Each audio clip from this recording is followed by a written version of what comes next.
संधी तू आम्हाला लाभू दिलीस प्रभू, की तुझ्या चरणी येऊन आम्ही प्रार्थना करावी, तुझ्या वचनावर मनन करावं. त्यासाठी तुला अनेक धन्यवाद देते. परमेश्वरा, इथून सर्व वेळ प्रभू तुझ्या हाती सोपवते. प्रत्येक जण जो आम्हाला वेगवेगळ्या रूपाने कनेक्ट झालेला आहे बाप्पा, त्या सर्वांवर तुझा आशीर्वाद पाठव. हीच प्रार्थना प्रभू येशू ख्रिस्ताच्या नावाने मागते, म्हणून तो ऐक. आमेन.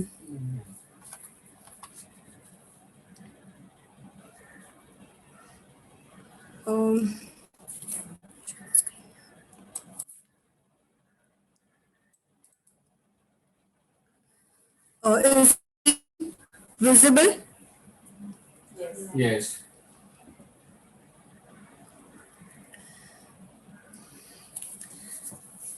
आजच्या मननासाठी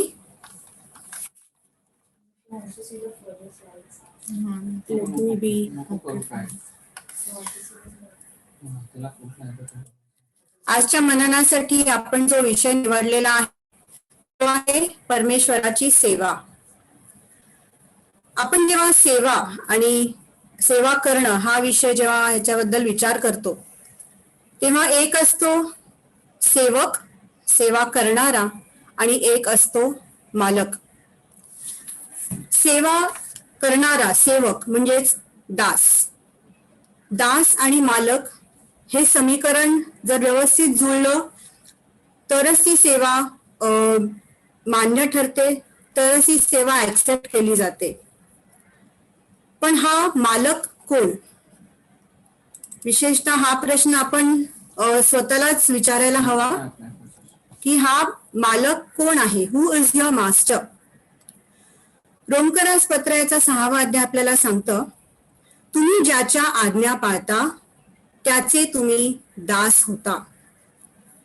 ज्याच्या आज्ञा आपण पाळतो, ज्याचं आपण ऐकतो, ज्याने सांगितलंय त्याप्रमाणे आपण वागतो, आपण त्याचे दास होतो.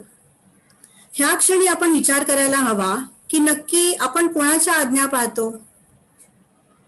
ज्याप्रमाणे आपल्या आजूबाजूला जग चालतंय, धावतंय, त्यात पैसा येतो, प्रसिद्धी येते, छान झोकी येते, अशा अनेक गोष्टी आहेत ज्यांच्या मागे खरंच आपण धावतो आणि ते आपल्याला धावायला लावतात. ज्याप्रमाणे ते ह्या गोष्टी आहेत आपल्या आजूबाजूला, आपण त्यांच्या मागे विचार न करता त्यांचं आज्ञापालन करत असतो, त्यांच्या आज्ञेत राहत असतो. आणि त्यामुळे जेव्हा परमेश्वर आपल्याला म्हणतो की माझ्या पुढे तुला दुसरे देव नकोत, ही अतिशय मोठी आपल्याला त्यांनी एक आज्ञा दिलेली आहे की आजूबाजूला काहीही होऊ देत, पण तुझं लक्ष फक्त माझ्याकडे केंद्रित कर. तर दास किंवा हा सेवक नक्की कसा असावा? काही गोष्टी आहेत ज्या आपण त्याच्यावर मनन करणार आहोत. दास हा प्रामाणिक असावा. आताच आपण पाहिलं की माझ्यासमोर तुला दुसरे देव नसोत, याचा अर्थ मी एकटाच, तुझा मालक फक्त मी. यू कॅनॉट सर्व टू मास्टर्स. त्यामुळे दास किंवा सेवक हा नेहमी प्रामाणिक हवा, तो आज्ञापालन करणारा हवा. दुसरी गोष्ट, दास हा नेहमी प्रार्थनेशील असावा, तो नेहमी प्रार्थनेत असावा. जेव्हा परमेश्वराकडे आपण त्याच्यासमोर लीन होतो, त्याचं आज्ञापालन करतो, तेव्हा आपल्या मनातल्या ज्या गोष्टी आहेत किंवा आपल्याकडून ज्या चुका झाल्या असतील किंवा इतर जे काही असेल ते अतिशय लीनपणे आपण त्याच्यासमोर मांडण्यासाठी आपण प्रार्थनेत हवं. परमेश्वराला आपल्या आयुष्यात प्राधान्य दिलं पाहिजे. पहिलं होतं प्रामाणिक असणं, दुसरं प्रार्थनेवर विश्वास ठेवणं, आणि तिसरं आहे परमेश्वराला प्राधान्य देणं.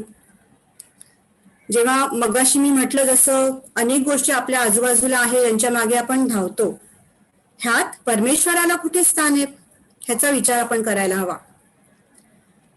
त्याला प्रथम स्थान दिलं तर बाकीच्या गोष्टी आपोआप त्याची घडी अशी छान मांडली ओपन होते. एक एक करून जे चमत्कार आपल्या आयुष्यामध्ये घडायचे आहेत ते हळूहळू आपल्याला उलगडत जातात.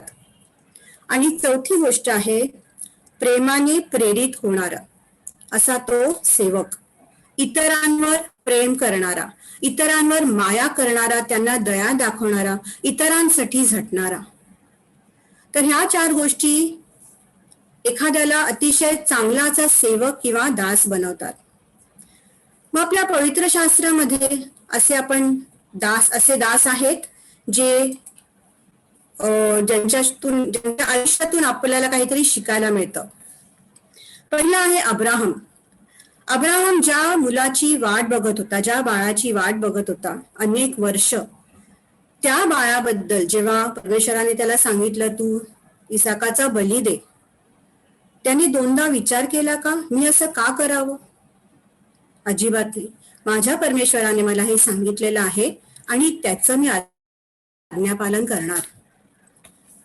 मरियाबाई, जेव्हा गॅब्रियल देव जेव्हा तिच्याकडे आला आणि त्याने तिला परमेश्वराचा संदेश दिला, तेव्हा ती त्याला म्हणाली, मी प्रभूची दासी आहे, आपल्या म्हणण्याप्रमाणे होवो. ती अतिशय तरुण होती.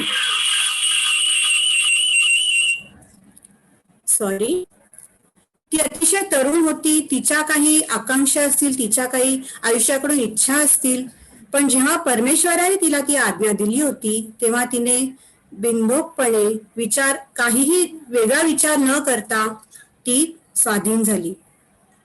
तिसरं उदाहरण बघूया आपण, प्रेषित पौल. पौल म्हणतो, माझ्या आत्म्याने मी त्याच्या पुत्राच्या सुवार्तेची सेवा करतो. मी त्याच्या पुत्राच्या सुवार्तेची सेवा कशी करतो? पूर्ण आत्मा ओतून, मन धन प्रभू तव चरणी, पूर्ण आत्मा ओतून मी सेवा करतो. मना आगाना पिछा आजूबाजूला काहीही होऊ दे, माझं मन फक्त परमेश्वराकडे केंद्रित आहे. 4थं उदाहरण बघूया आपण, जोब. आपल्याला माहितीये तो कोणकोणत्या विपरीत परिस्थितीमधून तो गेला, त्याला काय काय त्रास झाले, शारीरिक, मानसिक, आर्थिक, ह्या सर्व परिस्थितींमधून तो जात असताना सुद्धा त्याचा विश्वास, त्याचं लक्ष फक्त परमेश्वराकडे होतं. त्यांनी कधीही असं हे केलं नाही की मला का, वाय मी. तो सुद्धा एक अतिशय उत्तम सेवक होता. आणि ह्याहून अतिशय सुपरलेटिव्ह आपण जेव्हा बघतो, येशू ख्रिस्त पूर्ण आयुष्य त्याने परमेश्वराच्या देवपित्याच्या आज्ञेमध्ये घालवलेलं आहे. तुझे राज्य येवो, तुझ्या इच्छेप्रमाणे हो. त्यांनी स्वतःची इच्छा कुठेच बांधलेली नाही इथे. तो जरी परमेश्वराचा पुत्र असला तरी सुद्धा तो त्याच्या बापाच्या आज्ञेमध्ये होता. ही जी उदाहरणं आपण बघतो याचा अर्थ चांगलं सेवक होणं शक्य आहे.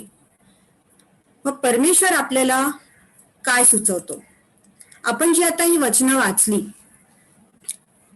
लूक 12 मधली, त्यात परमेश्वर आपल्याला सांगतो, तुम्ही तयार राहा, बी रेडी. आपण अनेकदा तयारी करतो. परीक्षेची तयारी असते, कुठे बाहेर जाण्याची तयारी असते, सणवार आले की आपली वेगळी तयारी सुरू होते, आणि घरी कोणी पाहुणा येणार असेल तर काही विचारू नका, सगळी धांदल अतिशय वेगळी असते. आणि हे घरी होतं. पण ही तयारी करत असताना अनेकदा आपल्या मनात एक वेगळी एक्साइटमेंट असते.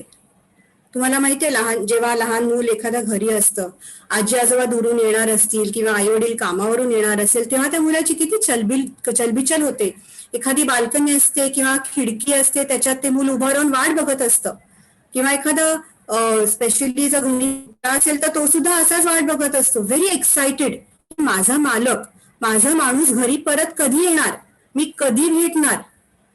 आणि घरी ती व्यक्ती आल्यानंतर तो जो आनंद असतो, तो जो उत्साह असतो, ते जे भेटायला जी आतुरता असते ती खरंच बघण्याजोगी असते. त्याने सगळ्यांना आनंद होतो. आपण ही तयारी परमेश्वराच्या बाबतीत करत आहोत का? Are we ready for the lord? Are we ready to accept him? Are we ready to welcome him in our lives? का जसं आपण मोठमोठे होत जातो तसं आपल्याला इतर मालक तयार होतात. ते आपल्याला कंट्रोल करतात. आणि त्यामुळे परमेश्वराकडे लक्ष न लागता आपण हळूहळू आपली ही जी एक्साइटमेंट असते ती शमते का? परमेश्वर आपल्याला सांगतो, नेव्हर बी लॅकिंग इन झील. शारीरिक दृष्ट्या, तुमच्या आत्मिक दृष्ट्या अजिबात तुमचा हा उत्साह कमी होऊ देऊ नका. Keep your spiritual fervour serving the Lord. तुम्हाला माहितीये की एखादी गोष्ट आपल्याला जेव्हा हवी असेल तेव्हा लहान मुलं किती आकांतांडव करतात सगळ्यांनाच माहितीये, टेरिबल टँट्रम्स. त्याचप्रमाणे आपण जर असा विचार केला की एखाद्या गर्दीच्या ठिकाणी एखाद्या आईचं मूल हरवलेलं आहे, त्या मुलाला शोधण्यासाठी ती आई काय काय करेल, किती आरडाओरडा करेल, किती धावत सुटेल, किती फोनाफोनी होईल, किती लोकांना सांगेल माझं मूल पाहिलं का तुम्ही, मे बी मोबाईल मधून ती फोटो दाखवेल, हे माझं मूल आहे, पाहिलं का हे मूल कुठे. तीची एक जिद्द असते. त्या जिद्दीने आपण परमेश्वरासाठी आतुर होऊन तयारी करतोय का? हा परमेश्वर येणार आहे, मला भेटणार आहे आणि मला त्या परमेश्वराला पूर्ण तयारीत भेटायचं आहे. तर परमेश्वराने आपल्याला सांगितलं की तुम्ही तयार राहा, कारण कधीतरी तुम्हाला ह्या तुमच्या तयारीचं फळ मिळणार आहे. It will not go waste, it will not go in vain. In his time everything will be beautiful. ते अतिशय सुंदर गाणं आहे, in his time he has made all things beautiful in his time. आता जरी अनेक गोष्टी आपल्या आजूबाजूला भयावह गोष्टी होत आहेत, पण परमेश्वरावर विश्वास ठेवणं तेवढंच गरजेचं आहे. परमेश्वरासाठी तयारी करणं, त्याला सर्व करणं, त्याचा सेवक होणं म्हणजे काय?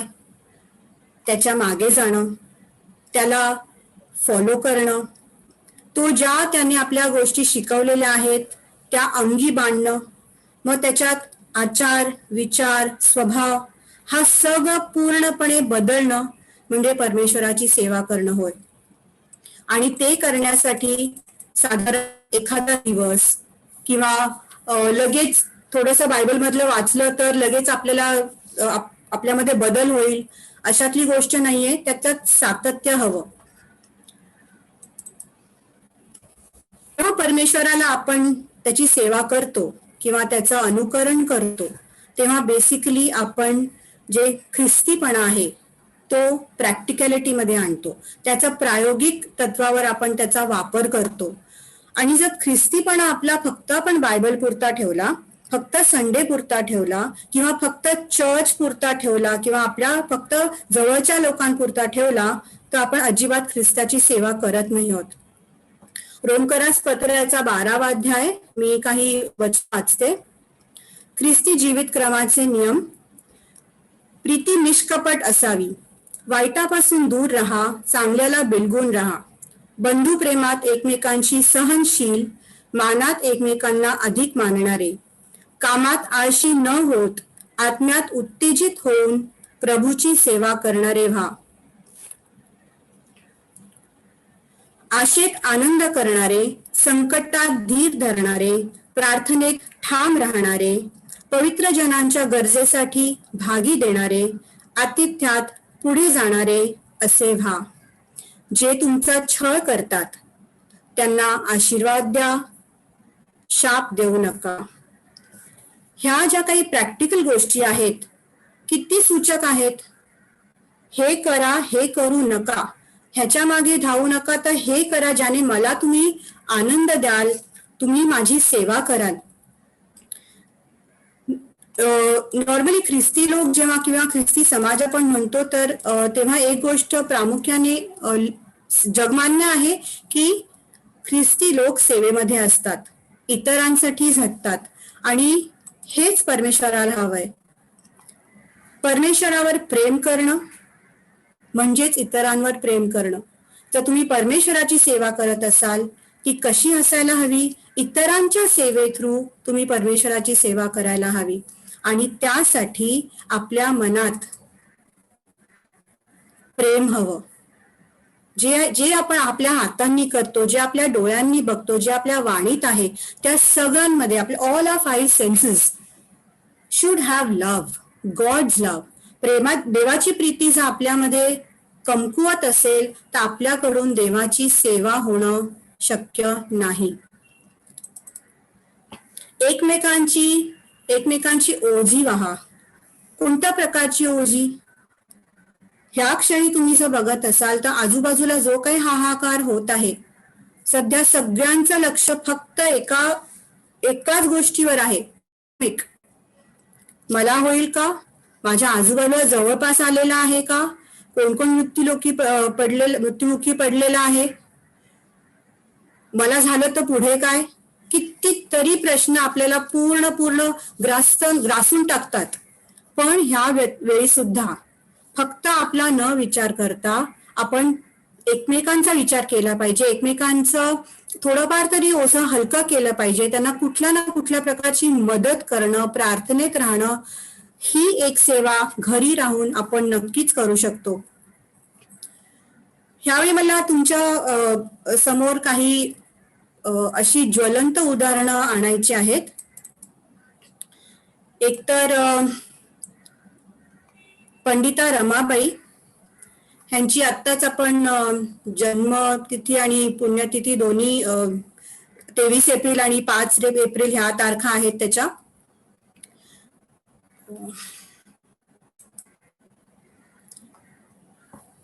पंडिता रमाबाई ह्यांनी कितीतरी अनाथ, परित्यक्ता स्त्री अशा कितीतरी लोकांची स्वतःहून पूर्ण सेवाभावी प्रकारे सेवा केलेली आहे. कारण त्या काय म्हणतात, people must not only here about the kingdom of God but must see in actual operation on a small scale perhaps in imperfect form but a real demonstration nevertheless. फक्त थिअरी मध्ये न गुंतून राहता बी इन ऍक्शन. परमेश्वराला action मध्ये आणा. Through you, त्यांनी तुम्हाला जे हे शरीर दिलेलं आहे त्याच्या थ्रू तुम्ही लोकांची सेवा करा, जेणेकरून तुम्ही एक प्रामाणिक सेवक होऊ शकाल. लक्ष्मीबाई टिळक जेव्हा मोठा दुष्काळ आला होता तेव्हा 22 अशी मुलं होती, अनाथ मुलं होती. अनाथ आश्रमातून त्यांना बाहेर काढलं होतं कारण सोयच नव्हती काही. लक्ष्मीबाईंनी स्वतः या सर्व मुलांना त्यांच्या कवेत घेतलं, त्यांच्या घरी त्यांना आसरा दिला. तुम्हाला असं वाटतं लक्ष्मीबाई टिळक फार श्रीमंत होत्या? अजिबात नाही. पण इथे श्रीमंती, पैसा असणं नसणं हा प्रश्नच येत नाही जर तुमच्या मनात प्रेम असेल तर. ह्या सेवाभावी असे लोक आहेत, त्यांच्याकडून आपण थोडं तरी शिकलं पाहिजे की कुठेतरी हा प्रामाणिकपणा, कुठेतरी प्रार्थनेवर नितांत विश्वास ठेवणं, किंवा आणि सर्वात प्रथम परमेश्वराला प्रथम स्थान देणं कुठल्याही गोष्टीमध्ये. मी थोड्या वेळाने प्रार्थना करीन, नंतर बसतो प्रार्थनेला, किंवा जाऊ दे आपण आधी हे काम महत्वाचं आहे, ह्या गोष्टी न करता जेव्हा आपण असल्या गोष्टी करतो याचा अर्थ आपला मालक कोणीतरी दुसरा आहे. त्यामुळे आज जेव्हा आपण बघत आहोत की चांगला सेवक म्हणून मी कसं असावं, तर इथे झूमवर किंवा फेसबुकवर जे कोणी कनेक्टेड आहेत त्या सर्वांनी एक गोष्ट लक्षात ठेवावी की प्रत्येकाचं ती एक जबाबदारी आहे की मी माझ्या कुटुंबाला घेऊन परमेश्वराची सेवा करणार. ती कुठल्याही परीने असो. आपण अनेक गोष्टी आता पाहिल्यात. कधी कधी असं वाटतं आपण टू डू लिस्ट अशी करावी. मी हे करू शकते, ते करू शकते, अशी लिस्ट करावी. परमेश्वरासाठी मी काय काय करू शकते आणि त्यातलं मी किती करते. सगळ्याच गोष्टीत पैशात नाही मोजतायत. सगळ्या गोष्टी प्रत्यक्ष जाऊन वेळ देण्यात सुद्धा नाही मोजतायत. अनेकदा काही प्रकारचं काउन्सिलिंग असतं जे आपण करू शकतो, either through video calls, through phone calls. ती परमेश्वराची सेवा आहे.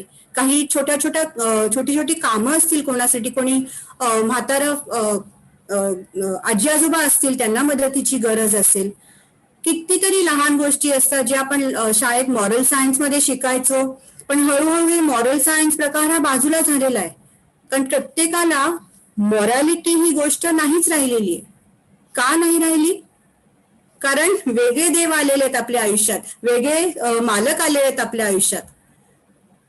त्यामुळे आज आपण हा निश्चय करूया की मी परमेश्वराला प्रथम स्थान देईन, मी एक प्रामाणिक सेवक होईन आणि मी प्रार्थनेमध्ये अधिक दृढ होईन. परमेश्वर आजचं मनन आपल्या सर्वांना उपयोगाचं व्हावं असं होऊ दे आणि आपल्याकडून अधिक त्याची सेवा व्हावी यासाठी प्रत्येकाला त्याने आशीर्वाद पुरावा. आपण प्रार्थना करूया. हे माझ्या जिवंत देवा परमेश्वरा, ही वेळ मी तुझ्या हाती सोपवते. प्रभू मला मदत केलीस तुझं वचन अधिक उलगडण्यास, म्हणून तुला धन्यवाद देते. प्रभू इथे असलेल्या प्रत्येकावर तुझा आशीर्वाद पाठव प्रभू, आणि तुझ्या वचनाद्वारे देवापा आम्हाला आमच्या आयुष्यामध्ये जो काही बदल तुला घडवून आणायचा आहे तो तू घडवून आण. त्यासाठी आमची तयारी कर प्रभू. आम्हाला मानसिक दृष्ट्या, शारीरिक दृष्ट्या, आध्यात्मिक दृष्ट्या प्रभू आमचं पालन पोषण होऊ दे, आणि सर्व प्रकारच्या ज्या आहेत प्रभू, आम्हाला जे मोह आहेत त्या सर्व मोहांपासून आम्हाला तू दूर ठेव, आणि फक्त तुझ्याकडे आम्ही लक्ष केंद्रित करून एक चांगलं प्रामाणिक सेवक व्हावं, दासी व्हावं असं तू होऊ दे. इथून पुढची वेळ मी तुझ्या हाती सोपवते परमेश्वरा. हीच प्रार्थना प्रभू येशू ख्रिस्ताच्या नावाने मागते, म्हणून तो ऐक. आमेन.